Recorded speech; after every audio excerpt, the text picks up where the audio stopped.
Um, Alia, Alia udah klik record? Udah. Oke. Oke, monggo. Nazri. Monggo sekalian buka aja sih Mas ya. Uh, Oh udah direkam nih.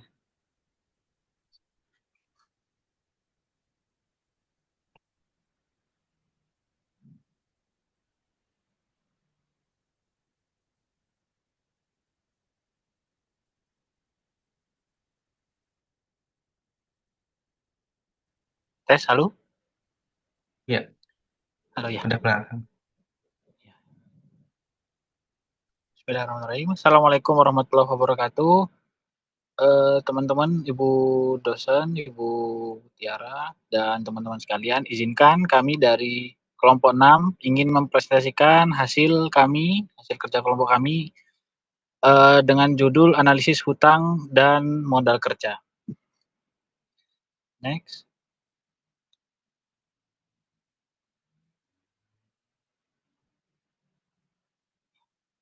Analisis laporan keuangan, analisis hutang dan modal kerja eh, dari kelompok 6, saya sendiri terdiri dari Nazri Hatami, Bagia Raja Parulian, Valerino Ananta, Awal Ramadi, Alia Larsati, Andre Etovani, Devina Rizky Almira, Muhammad Rizal Wahyudi, Jodia Reksa Pradipta, Sondi Amar Argi Subagia, dan Nimade Sri Melandari.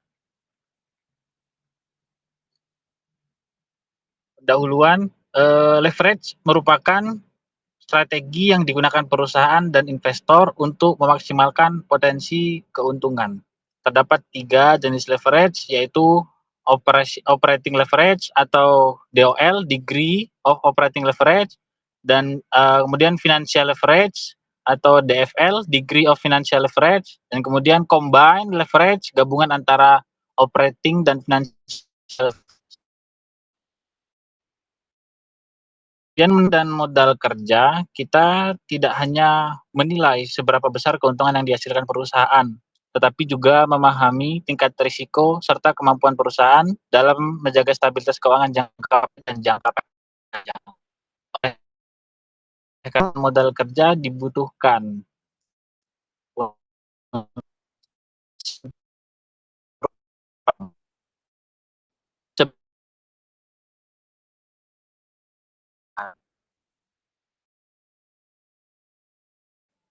selanjutnya dilanjutkan oleh rekan saya. Baik, di sini saya izin melanjutkan presentasi. Yang pertama adalah degree of operating leverage. Nah, sebelumnya kita harus mengetahui dulu apa itu leverage operasi atau operating leverage.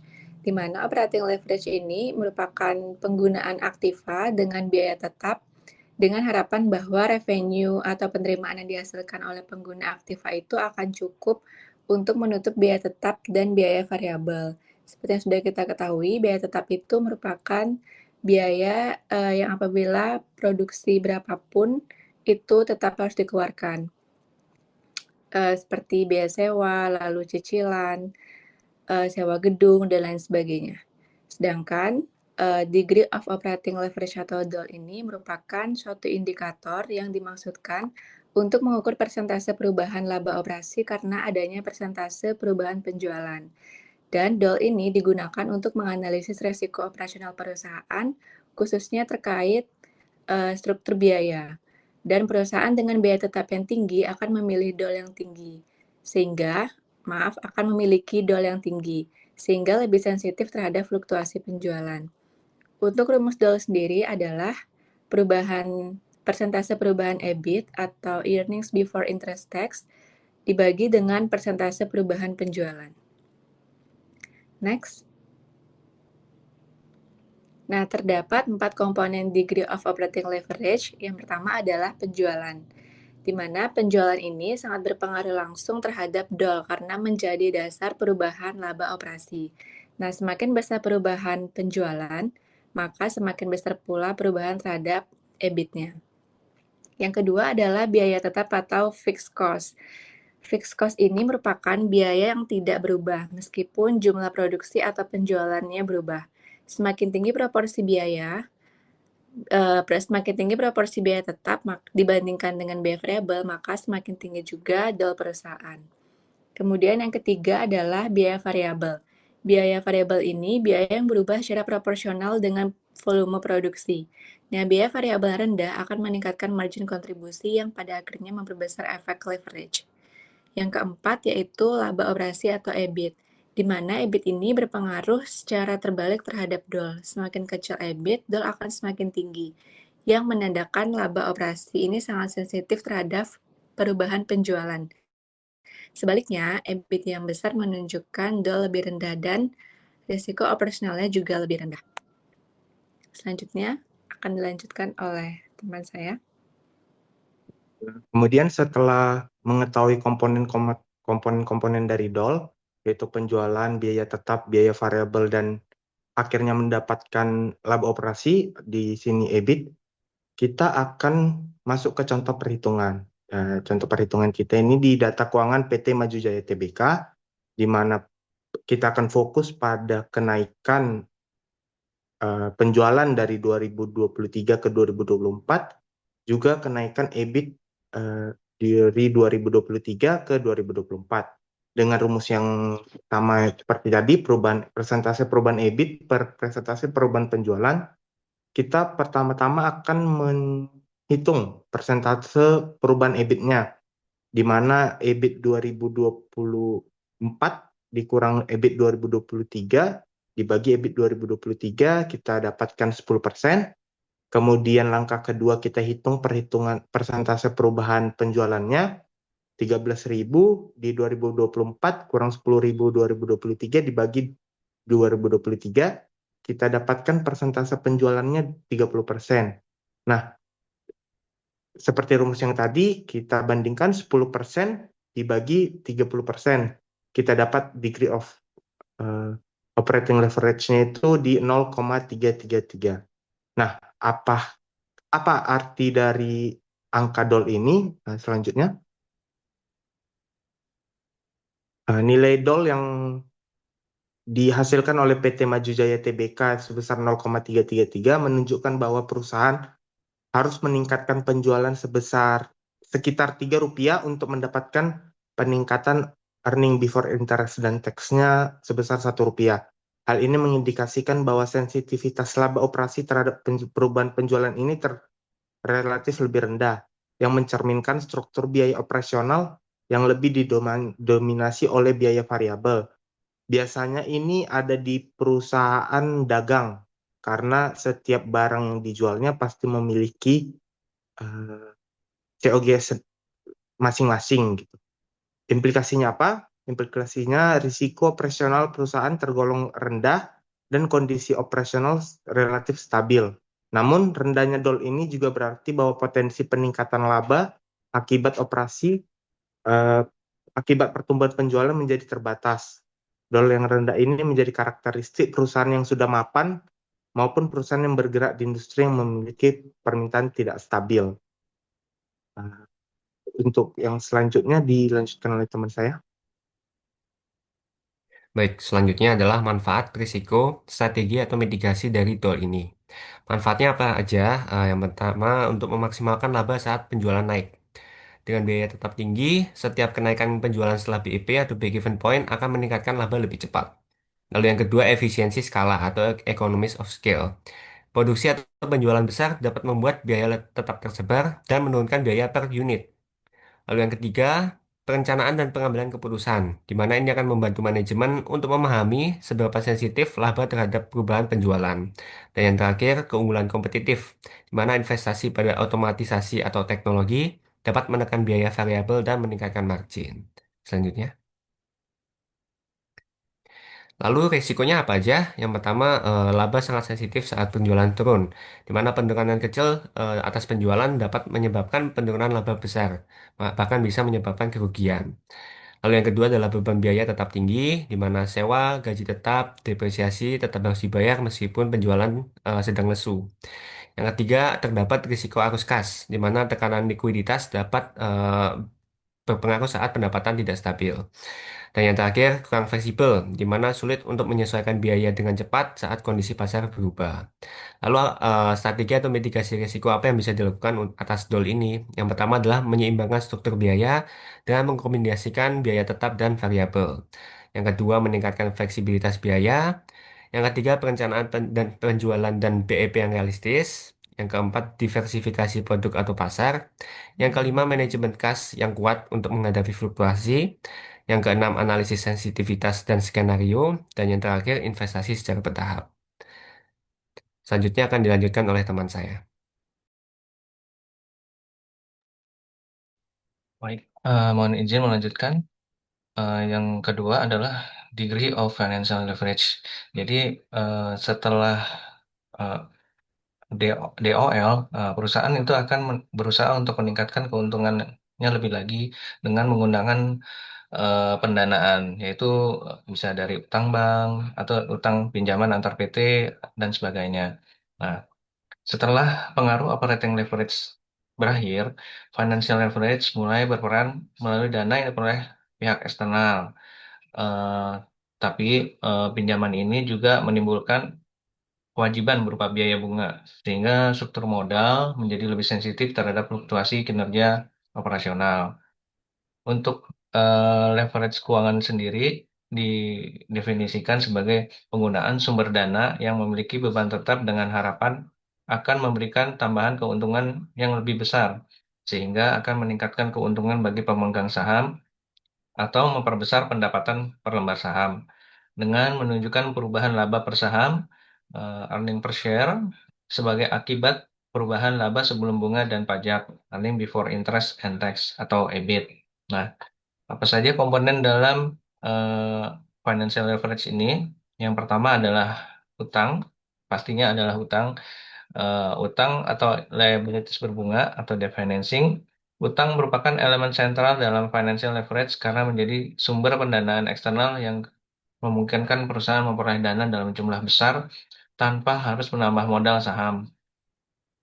Bentuk utang ini bisa berupa pinjaman bank, obligasi, promissory notes, atau instrumen pembiayaan lain yang mensyaratkan adanya pembayaran bunga. Kemudian selanjutnya ekuitas pemegang saham. Nah, ini adalah eh, ekuitas merupakan dana yang berasal dari pemilik atau investor yang menanamkan modal ke perusahaan. Dalam konteks financial leverage, ekuitas sering dikombinasikan dengan utang untuk menyusun struktur modal yang optimal. Rasio antara utang dan ekuitas akan mempengaruhi tingkat resiko finansial dan biaya modal perusahaan. Kemudian, komponen selanjutnya biaya bunga. Biaya bunga adalah pembayaran periodik yang wajib dilakukan perusahaan sebagai kompensasi atas penggunaan dana yang dipinjam. Nah, biaya ini termasuk dalam beban tetap, sehingga harus dibayarkan terlepas dari fluktuasi kinerja operasional perusahaan. Yang terakhir adalah laba operasi, EBIT, yaitu earning before interest tax. EBIT mencerminkan kemampuan perusahaan menghasilkan laba dari aktivitas operasional sebelum mempertimbangkan pengaruh struktur pendanaan. Dalam analisis financial leverage, EBIT digunakan untuk menilai kecukupan laba operasional dalam menutupi biaya bunga. Nah, kemudian bagaimana untuk menghitung DFL ini?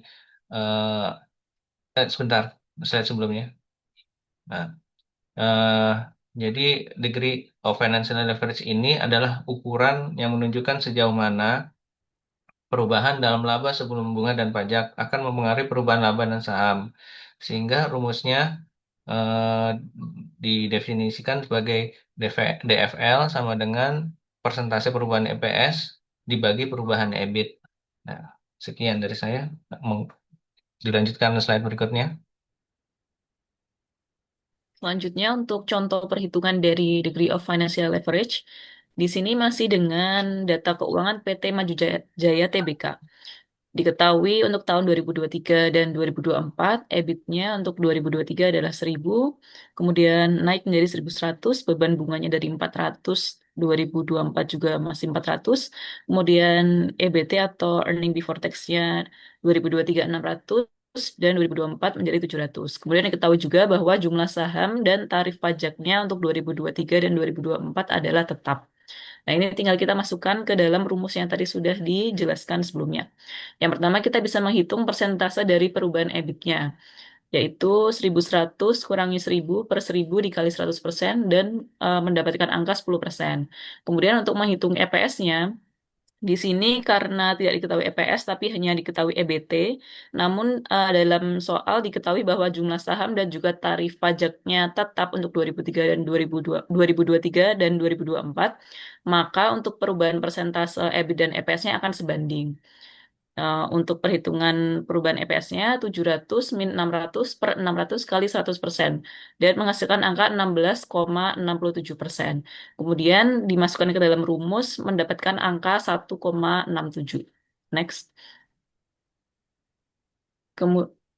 Kemudian untuk interpretasinya, PT Maju Jaya Tbk pada tahun 2024 memiliki DFL sebesar 1,67.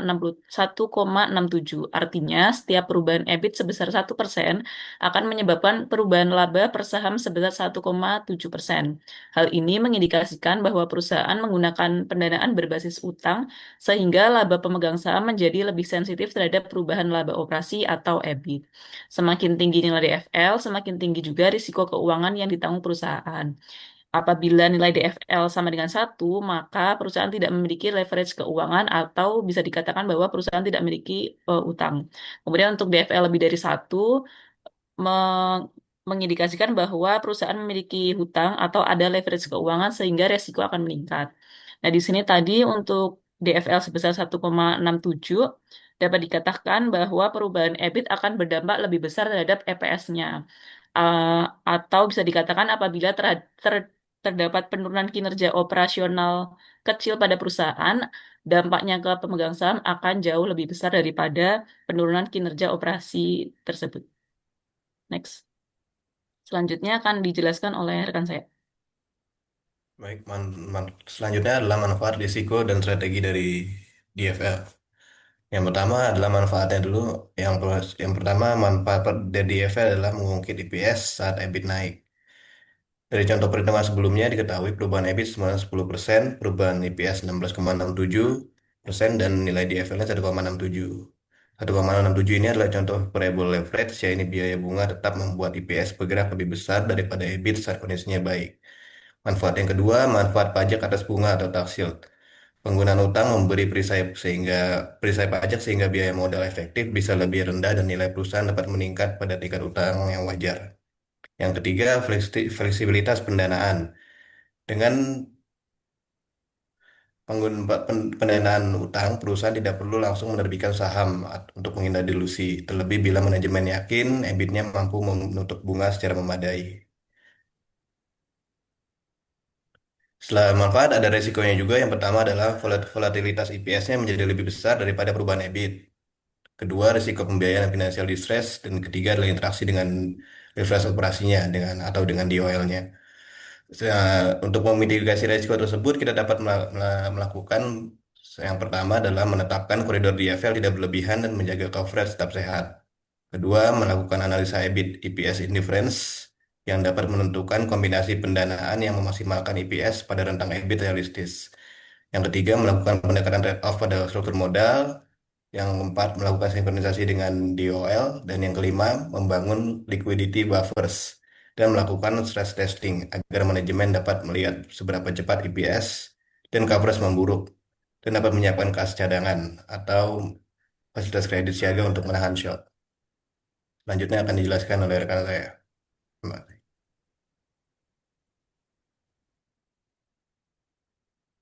Ya, terima kasih. Selanjutnya saya akan menjelaskan terkait DCL atau Degree of Combined Leverage. Degree of Combined Leverage sendiri adalah suatu ukuran dalam analisis keuangan yang menunjukkan tingkat sensitivitas laba bersih atau earning per share terhadap perubahan penjualan. Singkatnya, DCL ini merupakan pengaruh gabungan dari leverage operasional dan leverage keuangan perusahaan. Nah, seperti yang tadi sudah dijelaskan oleh rekan-rekan saya, leverage operasional itu tadi penggunaan biaya tetap operasional seperti depresiasi, sewa, dan gaji tetap dalam struktur biaya perusahaan. Kemudian untuk leverage keuangan, itu penggunaan biaya tetap keuangan, khususnya beban bunga dari utang dan preferensi pembayaran dividen saham preferen. Untuk selanjutnya, saya akan menjelaskan terkait komponen dari DCL. Bisa next, Mas. Nah, komponen dan rumus dari DCL itu tadi dia gabungan dari DOL dan DFL. Jadi komponennya kalau untuk DOL tadi ada gaji manajemen, depresiasi, sewa aset, overhead tetap. DOL sendiri itu menunjukkan seberapa sensitif EBIT terhadap perubahan penjualan. Kemudian untuk DFL ada bunga pinjaman, dividen saham preferen. DFL menunjukkan seberapa sensitif earning per share atau laba bersih terhadap perubahan EBIT. Sehingga rumus DCL adalah DOL dikali dengan DFL. DOL sendiri tadi rumusnya persentase perubahan EBIT dibagi persentase perubahan penjualan. Kemudian untuk DFL tadi persentase perubahan earning per share dibagi persentase perubahan EBIT. Sehingga rumus akhir dari DCL adalah persentase perubahan earning per share dibagi persentase perubahan penjualan.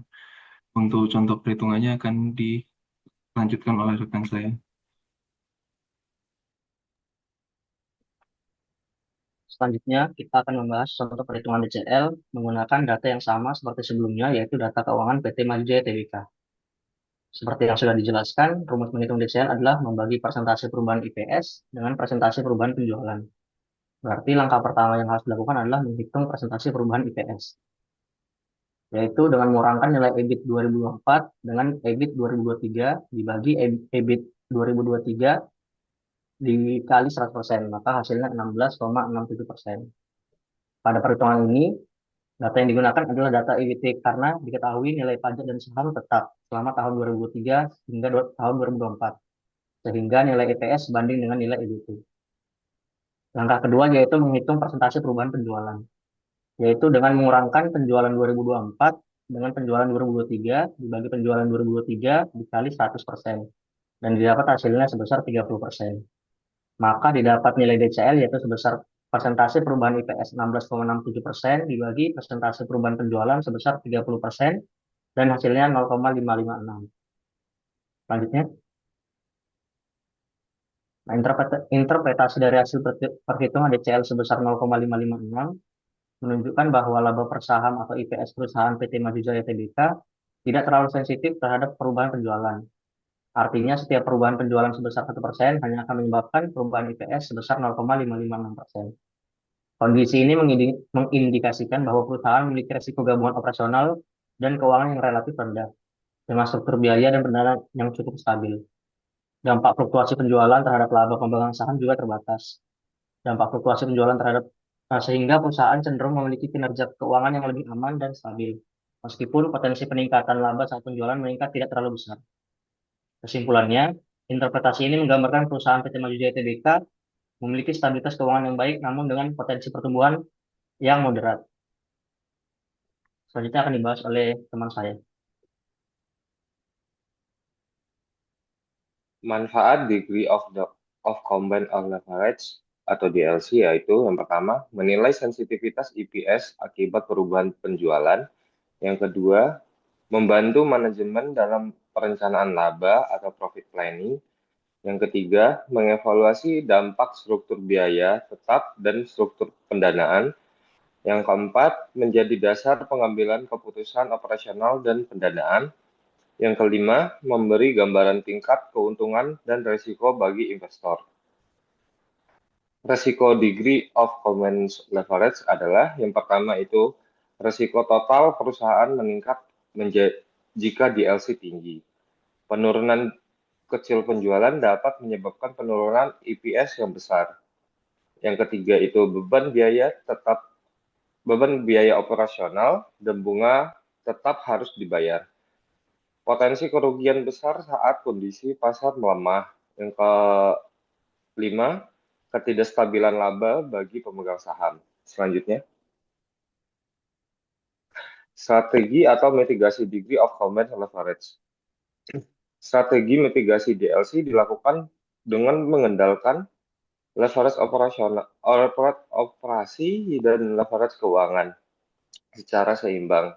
Perusahaan dapat menurunkan risiko dengan mengurangi biaya tetap operasi, misalnya melalui outsourcing atau penggunaan teknologi yang lebih fleksibel, sehingga DOL dapat menurun. Dari sisi pendanaan, perusahaan perlu mengatur proporsi utang agar beban bunga tetap berada pada tingkat yang aman, sehingga DFL tidak terlalu tinggi.